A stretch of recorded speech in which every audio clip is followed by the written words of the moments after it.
was a young teenager during the farm crisis, and it was a very stressful time for my family and my neighbors, who were mostly conventional row crop farmers.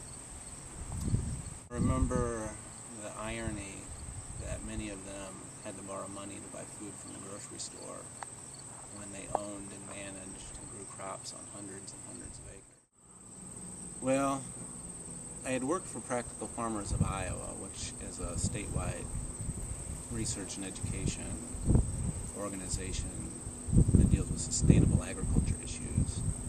And about 10 or 12 years ago, they were insightful enough to see that there was a shift in the U.S. culture that elevated local food systems, and so they started doing a lot of programming in the food systems arena, helped small direct market farmers create markets, become better farmers, production issues. And I took on a job there, and eventually became a full-time job.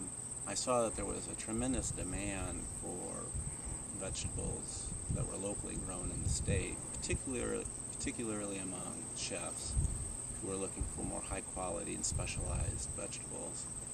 And so, gradually, part-time, I started renting small plots of ground near the city and learning how to grow some of these and marketing some of these. And also, I thought it complemented the work that I was doing. The point came where I decided I would like to do this more as a full-time occupation or vocation. And so I started cutting back my hours on an annual basis at PFI and started spending more time growing vegetables and marketing vegetables. Stacy and I started working together around 2001 maybe. We had a terrible spring. It was so wet. We had hail. Our first entire crop of lettuce, within days of being harvestable, got hailed on and smashed up.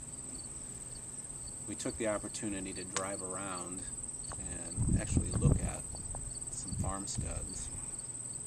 And the one nice thing about direct marketing vegetables through a CSA or a farmer's market, the capital requirements for that type of farming are a fraction of the cost of an average Iowa row crop farm. The problem was, and I didn't realize this at the time, the amount of knowledge and management to have an economically sustainable direct market farm is much, much greater than the average conventional row crop farm.